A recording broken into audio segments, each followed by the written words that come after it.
Safety first.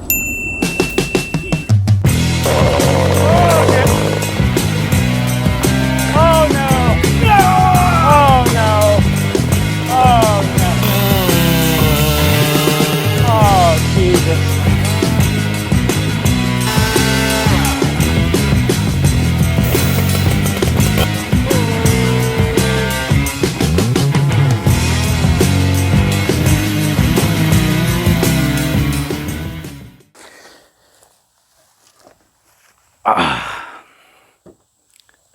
Hello and welcome back to the channel.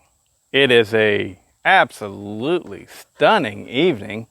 September the 3rd, baby. I like September because it's the first indication that we have that fall is coming. Summer's fixing to be completely over. I don't like summer. Go away. Yep, get out. You too, go on, get out of here. I'm working here. Anyways, I've had more than a few of y'all say, you know, do a video showing your chainsaw collection. Do a video showing your chainsaw collection. Well, for you early subscribers who know, I really don't like to consider myself a collector, but I guess at this point I am. It's kind of obvious. I always considered myself more of a connoisseur. But I have definitely been gathering them up faster than I've gotten rid of them. And so my collection has definitely built. And a large part of that is because of the channel. To have any success in this YouTube channel business, you got to have a lot of different, you know, if you're going after chainsaws, that is. You know, if you're going after frying pans, you got to have a lot of frying pans. I'm going after chainsaws. I like it. It's my passion, and I'm enjoying it massively. And so you got to have a lot of them because nobody wants to see the exact same chainsaw used time and time again. So I figured I'd start off with my easiest to consolidate, and that's going to be the Echo chainsaws that I have. The grouping is actually quite small, really. It's only, 6 different saws, and one of them isn't even a real Echo. I threw in the Shindaiwa here because at this point they're co-owned, or they're Echo-absorbed Shindaiwa. They still put out the Shindaiwa name. Something like that. It's kind of an Echo. So let's start off with the first two here that I got up. All the way at the front, this right here is the 4510. And now I'm just putting it in there for this video. And I keep saying it, I'm going to be giving that away.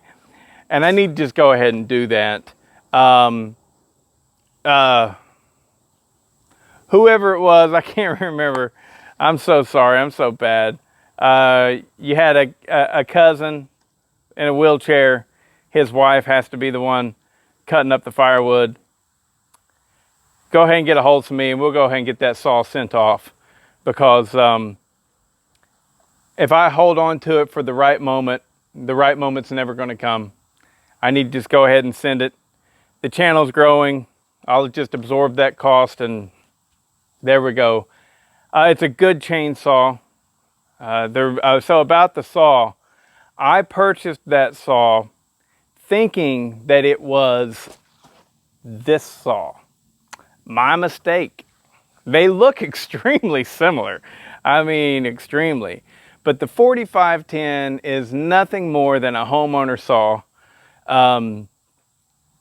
It's a nice saw. There's nothing wrong with it. But if you were going to compare it to something, it's along the lines of a Husqvarna 435 X-Torque. You know, it's a clamshell saw. Like I said, it's nice. It's pretty as can be. I like their styling and everything. I like the black side covers. It's got a real nice air filter set up on it. And if you're looking for just a simple, good, solid, small, around the house kind of saw, or a bucket saw, something like that, that'd be a good one. It'd be fine, you know, and it's cheap too. I think that I got that because I bought it without the bar and chain. And buying it just the power head only, I think I got it for like $265, which is very affordable, you know, especially if you're like me and you've got plenty of bars and chains that you can just throw on it. But yeah, that's the 4510. But what I thought I was getting was the 4310. The 4310 has your magnesium alloy case, aluminum, whatever it is. I think it's magnesium cases is still what they're doing. I don't think it's cast aluminum or anything like that, but this is a professional limbing saw, small limbing saw, 43 cc's. It came standard equipment. Now this is the, to be specific, 4310 SX. This little guy is pretty brilliant, you know. The power head weighs less than 10 pounds. And then it's got this lightweight Sugihara bar that comes with it. I haven't had an opportunity to get a whole lot of time on this saw, but fall is coming. Winter is coming, if you're a Game of Thrones fan. And there'll be more time spent cutting and less time hiding from the heat. But the 4310 is quite excellent. It is a complete professional saw, 43 cc's, that is really fantastic to use. It comes with these nice little flippy caps, right? And they're the best design that I found. I mean, Husqvarna's design is really good as well. Stihl's design is just not very good at all. I don't know. It's really a toss-up, which is better, this or the Husqvarna design. But anyways, that's enough on the 4310. Next up, the Thunder Kitten. The Thunder Kitten also hasn't gotten a lot of use. I really gravitate now towards the 60 cc saws. I just do. But the great thing about this Thunder Kitten is it straight up has the power of a good 60 cc saw. It is a 4910, Echo 4910 that has been ported and polished by Charles Briscoe. Now, I asked Charles very specifically, I said, I don't need something, I don't want something that's really hot. What I want is a good torquey work saw. And that's what I got here. And so, as much power as this thing has, which it legitimately probably has over, yeah, it has over 5 horsepower, I'm certain of that. Might be up around 5.5 horsepower, possibly. But with, you know, with that small piston, you lose a lot of torque. But I'm telling you, man, this thing runs tremendously well. I have an old school roller tip partner chainsaw bar. It's 22 inches. This is, I want to say, 80 drive links of three. No. It would be 80 drive links. I think 80 drive links or 76 drive links of 325. Yeah, it's probably 76 drive links. Get it straight. 76 drive links of 3/8. And so I don't know what it is with 325, but I do wear 325 on this little 50 cc saw, but it can pull 3/8, no problem. But with this 22 inch bar, that is a lot to ask, even of a really strong running ported 50 cc saw. So I keep it with 325 chain, but man, it cuts. Man, it cuts.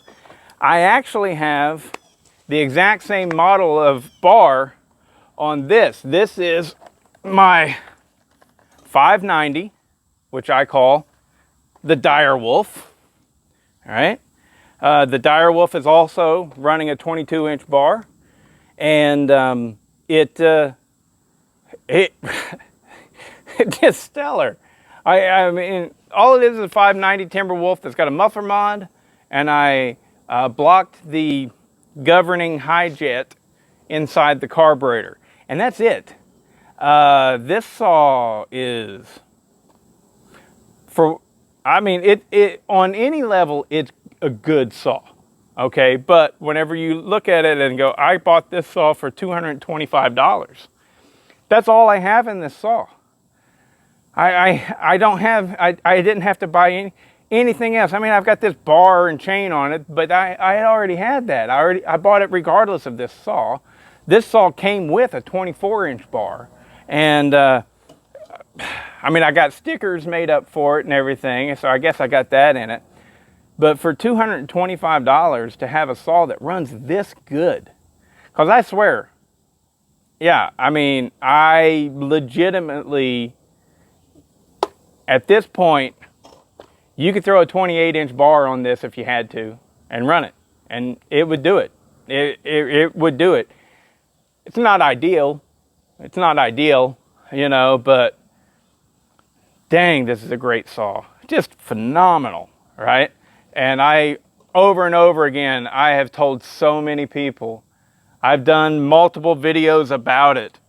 This is, hands down, there is no comparison. There is no equivalent. This is the best firewood chainsaw that you can purchase right now. All right, next up, the Shindaiwa 757. Now, of course, you heard me ramble a little bit about how this is kind of an Echo.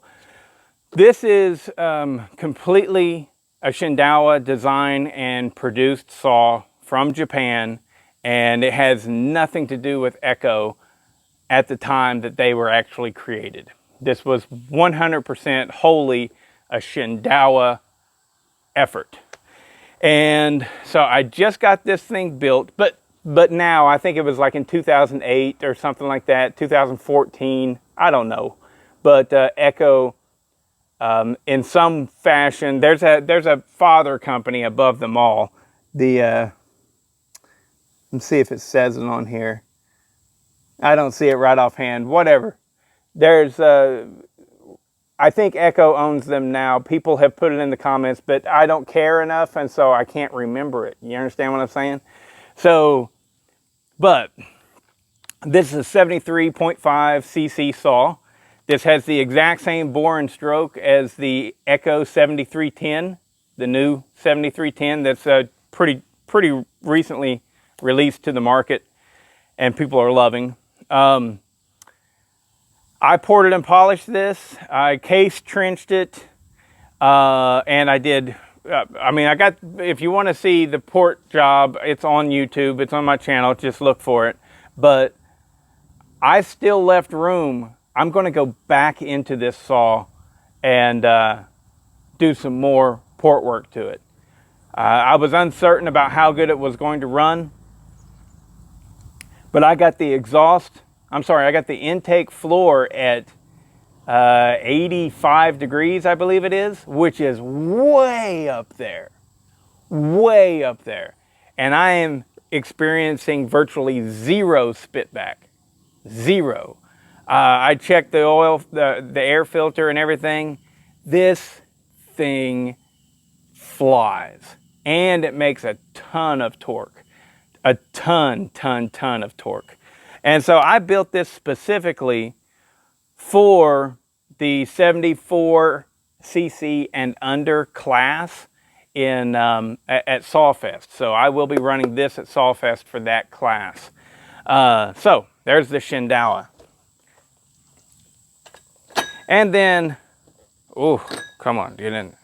Last but not least, we have the big boy, the Echo CS 800P. And now, if you watch the channel, you'll know that I have plans of selling this to a buddy of mine who is he's got a tree service and he wants a bigger saw. But there's something going on with it and I can't quite put my finger on it, and I don't want to sell it to him because of that reason. It'd be different if I was just going, hey, I'm selling it, and it runs pretty good, but there's some tuning issues going on. I wouldn't mind selling it under that guise to anyone, because it's real, it's true. It's got a brand new piston in there, but I think what's going on is the piston is a Little Red Barn piston, and these things were known to be kind of sluggish in stock trim anyways. And Echo is really notorious for having horrible squish.